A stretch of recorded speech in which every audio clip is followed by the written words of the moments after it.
अस्सलाम वालेकुम। आज की वीडियो में हम पढ़ेंगे आयनिक बॉन्ड के बारे में। हम पढ़ेंगे कि आयनिक बॉन्ड क्या होता है, उसकी फॉर्मेशन कैसे होती है और उसकी कंडीशंस क्या होती हैं और उसकी प्रॉपर्टीज़ क्या होती हैं। सबसे पहले तो हम देखेंगे नाम आयनिक। आयन मीन्स इसके अंदर आयन बनेंगे या फिर आयन इन्वॉल्व होंगे। ठीक है, अभी हम सिर्फ नाम को देख रहे हैं। बॉन्ड मीन्स कोई चीज़ आपस में दो चीज़ें इंटरैक्ट करेंगी। ठीक है, अब क्या लिखा हुआ है यहाँ पर, bond form between oppositely charge ions through electrostatic attraction. Oppositely charge ions means positive charge और नेगेटिव चार्ज के बीच। इसका मतलब है कि एक एटम जो है वो अपना इलेक्ट्रॉन लूज करेगा और एक गेन करेगा। ठीक है, समझ लिया। और इनके बीच में है इलेक्ट्रोस्टैटिक फोर्स। अब अगर हम देखें कि आयनिक बॉन्ड में कौन सी अट्रैक्शन होती है, तो वो होती है intermolecular attraction. Intermolecular attraction means कि दो जो हैं वो अलग अलग एटम्स जो हैं उनके बीच में बॉन्ड बन रहा है, और इंट्रा क्या होती है, जो सेम के अंदर बन रहा है। लेकिन आयनिक बॉन्ड हमारे पास इंटरमॉलिक्यूलर है। इसका मतलब है दो अलग अलग एटम्स अब जो कि ऑपोजिटली चार्ज होंगे, एक पॉजिटिव होगा एक नेगेटिव होगा, आपस में इंटरैक्ट करेंगे इलेक्ट्रोस्टैटिक अट्रैक्शन के थ्रू और आयनिक बॉन्ड बनाएंगे। ठीक है, अब हमने अगर पेपर में एग्ज़ाम में क्वेश्चन आ गया तो हम एग्जांपल देंगे। ये देख रहे हैं आप, ये इलेक्ट्रॉन है, ठीक है, और ये इलेक्ट्रॉन है। अब या तो हमें डुप्लेट पूरा करना होता है या तो ऑक्टेट। डुप्लेट क्या होता है कि 2 इलेक्ट्रॉन्स हों वैलेंस शेल में बस। ऑक्टेट मीन्स 8 पूरे हों। तो क्या होगा, एटम मोस्ट स्टेबल होगा। अब यहाँ पर इस वक्त ना डुप्लेट है ना ऑक्टेट है, लेकिन अगर हम मोस्ट प्रोबेबली देखें तो क्या बन रहा है, यहाँ पर हमारे पास डुप्लेट बन सकता है, क्योंकि 2 इलेक्ट्रॉन्स आ जाएंगे तो ये अट्रैक्शन बनाएगा और में से एक स्टेबल हो जाएगा। अब ये बात आ गई। लेकिन अगर हम यहाँ तक कॉन्सेप्ट देखें तो हमें समझ में नहीं आती कि ये एटम हम इसको देंगे या ये वाला एटम इसको इलेक्ट्रॉन देगा या ये वाला एटम इसको इलेक्ट्रॉन देगा। हमें कुछ पता नहीं चल रहा। तो इसके अंदर हम इसको एक थ्रू वाइड एग्जांपल के थ्रू देखते हैं। इसके अंदर देखें आप, ये हमारे पास एक एटम है, इसके 2 पहले शेल में इलेक्ट्रॉन्स है, आखिरी में 1 है। इसके अंदर कितने, 7 हैं। ठीक है, अब इनको बॉन्ड बनाना है। अब या तो इसका स्टेबल हो सकता है या तो ये स्टेबल हो सकता है। ठीक है, अब बजाय इसके कि हम 7 के साथ इधर मूव कर दें, हम एक इधर मूव कर देंगे। ठीक है ना। अब जिस तरह अगर हमें यहाँ से अब इस तरह की हमें कंडीशन मिल गई है, तो हम ये नहीं करेंगे कि 7 को उठाकर इधर डाल देंगे, क्योंकि 7 को उठाकर यहाँ करना बहुत मुश्किल है। इसीलिए हम 1 को उठाकर यहाँ डाल देंगे, इसका ऑक्टेट पूरा कर लेंगे, ये हमारे लिए आसान है। ठीक है, अब हम इसको एग्जाम्पल के थ्रू समझते हैं। पहली बात ये कि अगर आप आयनिक बॉन्ड शो कर रहे हैं तो उनको एक को क्रॉस से शो कर दें और एक को डॉट से, ताकि जब आप स्ट्रक्चर बनाएं तो एक आसान से आपको भी समझ आ जाए और टीचर को भी फ़ौरन देखते ही पता चल जाए कि आपने आयनिक बॉन्ड सही बनाया। NaCl, Na के अंदर 11 इलेक्ट्रॉन है, Cl के अंदर 17 है। हमने ड्रॉ कर लिया। अब ये देखें, 2 इसमें आ गए, 8 इसमें आ गए। इसका डुप्लेट पूरा है, इसका ऑक्टेट पूरा है, लेकिन आखिरी वाले शेल में 1 इलेक्ट्रॉन है। अब ये 1 इलेक्ट्रॉन या तो अपना बाहर से लेकर डुप्लेट पूरा कर ले, या तो फिर कहीं चला जाकर उसका ऑक्टेट बना दे। ठीक है, अब ये देखें, यहाँ पर हमारे पास 17 इलेक्ट्रॉन्स हैं, इधर डुप्लेट बन गया, आखिरी में ऑक्टेट बन गया। मैं यहाँ लिख भी देती हूँ, duplet means 2 and octet means 8। ठीक है, अब हमारे पास क्या हो रहा है, यहाँ पर इसका ऑक्टेट कंप्लीट हो गया। अब यहाँ पर हमने गिना 1 2 3 4 5 6 7, यहाँ 7 इलेक्ट्रॉन्स हैं। अब बजाय इसके कि ये 7 के 7 इलेक्ट्रॉन उठाकर हम यहाँ डाल दें इस एक के पास, हम क्यों ना इस एक को यहाँ ले आए। ठीक है, अब बहुत सारे बच्चे कहेंगे कि ये वाला इलेक्ट्रॉन हम यहाँ लाकर डुप्लेट क्यों नहीं बना लेते, हम इसको ही क्यों यहाँ पर लाकर ऑक्टेट बनाएंगे। क्वेश्चन तो बहुत वैलिड है, लेकिन इसका आंसर ये है कि ये तो बिल्कुल ही अनस्टेबल हो जाएगा ना। अगर हम इसको निकाल देते, समझे ये नहीं है, तो इसका ये ऑक्टेट तो कंप्लीट है, ऑलरेडी कंप्लीट है, तो ये स्टेबल हो जाएगा, ये तो स्टेबल ही रहेगा। लेकिन अगर हम यहाँ से ये यहाँ ले आते हैं तो ये चला जाता है, तो ये सारा वैलेंस शेल तो इनकम्प्लीट रह जाएगा, तो फिर बहुत ज़्यादा अनस्टेबल हो जाएगा। इसीलिए हम इसको यहाँ उठा के ले आएंगे ताकि इसका ऑक्टेट पूरा हो जाए। जब ये जाएगा तो पीछे ऑक्टेट तो कंप्लीट हो गई। ठीक है, अब हम इसके अंदर हमने इसके अलग अलग स्ट्रक्चर्स बना लिए, इसको इससे डिनोट कर दिया क्रॉस से, इसको डॉट से। अब हम इसके अंदर अपनी दूसरी एग्जांपल को करेंगे डिस्कस।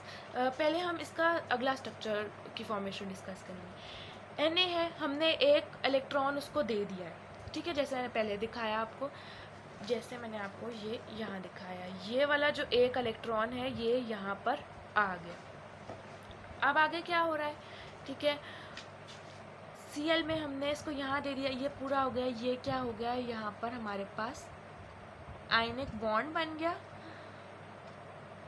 और यहाँ का ऑक्टेट पूरा हो गया, इधर का भी ऑक्टेट पूरा है। अब दोनों क्या है, स्टेबल है, ठीक है। और ये क्या होगा, फिर आपस में बॉन्ड बना लेंगे, एक इतना स्ट्रॉन्ग बॉन्ड बना लेंगे कि फिर ये टूटेंगे नहीं। NaCl सॉल्ट मोस्ट स्टेबल और क्रिस्टल स्ट्रक्चर्स में फेमस है, जो बहुत अच्छा क्रिस्टल स्ट्रक्चर बनाता है। इसके अलावा हमारे पास एग्जांपल है लिथियम और फ्लोरीन की। लिथियम के अंदर हमारे पास 3 इलेक्ट्रॉन्स होते हैं, फ्लोरीन के अंदर हमारे पास 9 होते हैं। स्ट्रक्चर ड्रॉ कर लेते हैं, 2 आ गए, डुप्लेट पूरा हो गया, ये 1 आ गया। अब ये 7 बजाय इसके लिए ये इसमें चला जाएगा, इसके अंदर 2 हो गए, डुप्लेट पूरा है, 1 2 3 4 5 6 7। अब ये पूरा नहीं है, ये इसको ऑक्टेट पूरा नहीं है, तो ये क्या कहेगा कि इससे इलेक्ट्रॉन ले लेगा अपना ऑक्टेट कंप्लीट करने के लिए। अब यहाँ ऑक्टेट कंप्लीट नहीं है, लेकिन डुप्लेट तो कंप्लीट है ना, ये अनस्टेबल नहीं रहेगा, ये इसको दे देगा। अभी ये अनस्टेबल है क्योंकि ना इसको ऑक्टेट कंप्लीट है ना डुप्लेट कंप्लीट है, लेकिन जब ये चला जाएगा तो डुप्लेट हो जाएगा और यहाँ पर क्या हो जाएगा, ऑक्टेट हो जाएगा। ये देखिए यहाँ पर क्या हो गया, यहाँ पे हमारे पास ऑक्टेट वाला स्ट्रक्चर बन गया। अब इसकी प्रॉपर्टीज़ क्या होती हैं, जिनमें आयनिक बॉन्ड बनता है तो उनको उसका क्या बेनिफिट होता है, या उनकी क्या ऐसी प्रॉपर्टीज़ हैं कि हमें पता चले कि कोई फ़ायदा भी तो होना चाहिए। आप देख रहे हैं कि इस बॉन्ड में किसी भी एटम को नुकसान नहीं हो रहा है, दोनों स्टेबल हो रहे हैं। ये वाला भी स्टेबल हो रहा है, ये वाला भी स्टेबल हो रहा है। NaCl में ये भी स्टेबल हो रहा है, ये भी स्टेबल हो रहा है, कोई भी इस वक्त डिसएडवांटेज में नहीं जा रहा है। तो ये बहुत स्ट्रॉन्ग बॉन्ड बनाएंगे। इंटरमॉलिक्यूलर फोर्सेस ऑफ अट्रैक्शन में आयनिक और कोवलेंट बॉन्ड दोनों बहुत ज़्यादा स्ट्रॉन्ग होते हैं, ठीक है। क्यों, क्योंकि इनकी यही वजह है कि दोनों नुकसान में नहीं है, दोनों का एडवांटेज है एटम्स का, वो बहुत एक दूसरे के साथ फ्रेंडली वे में एक दूसरे के साथ बॉन्ड बना लेंगे। अब हम प्रॉपर्टीज़ पढ़े, हाई मेल्टिंग पॉइंट। इतना जो स्ट्रॉन्ग बॉन्ड बना हुआ है तो उनको पिघलाने के लिए हमें बहुत ज़्यादा हीट देनी पड़ेगी उनको मेल्ट करने के लिए, इसलिए उनका मेल्टिंग पॉइंट बहुत ज़्यादा हाई होता है। They form crystals.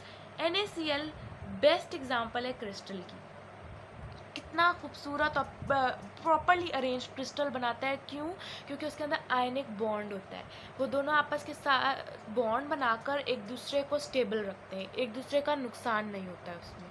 They are hard, obviously बहुत ज़्यादा वो एक दूसरे के साथ जुड़े हुए। अगर कोई चीज़ बहुत ज़्यादा जुड़ी है तो उसको दूर करने में बहुत ज़्यादा एफर्ट लगती है।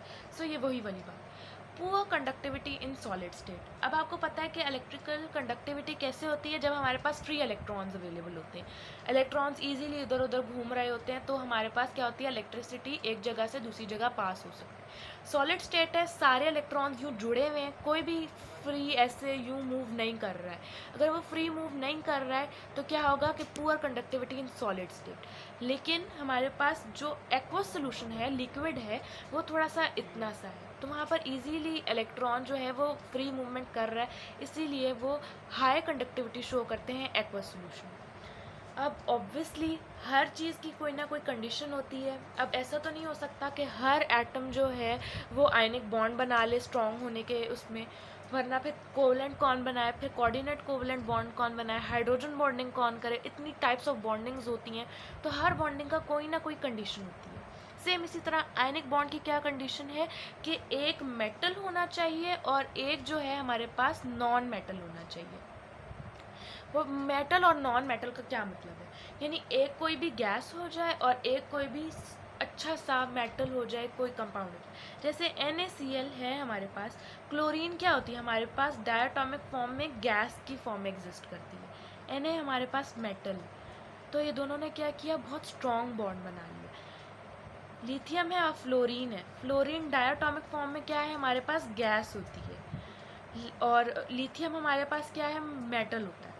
तो ये दोनों आपस में इंटरेक्ट करके आयनिक बॉन्ड बना रहे हैं। अब अगर हम H2O की एग्जांपल देखें तो हाइड्रोजन भी H2 की फॉर्म में क्या है, गैस है डायटोमिक फॉर्म में, और ऑक्सीजन भी O2 की फॉर्म में गैस होता है।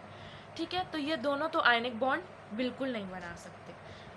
अब जब भी आपको कोई एग्जांपल आए और उसमें लिखा हो discussed type of inter molecular bonding, तो अब आपको कैसे पता चलेगा कि इसमें आयनिक हो रही है या कोवलेंट हो रही है? तो आप सबसे पहले देखोगे एक मेटल है और एक नॉन मेटल है। ठीक है, इसके लिए आप, अगर आपको ये पता चलना चाहिए कि कौन मेटल है और कौन नॉन मेटल है, तो ये तो आपको प्रोडक्ट टेबल वाली वीडियो देखनी होगी, हमारे चैनल पे है, या फिर आपका कॉन्सेप्ट बिल्कुल क्लियर होना चाहिए।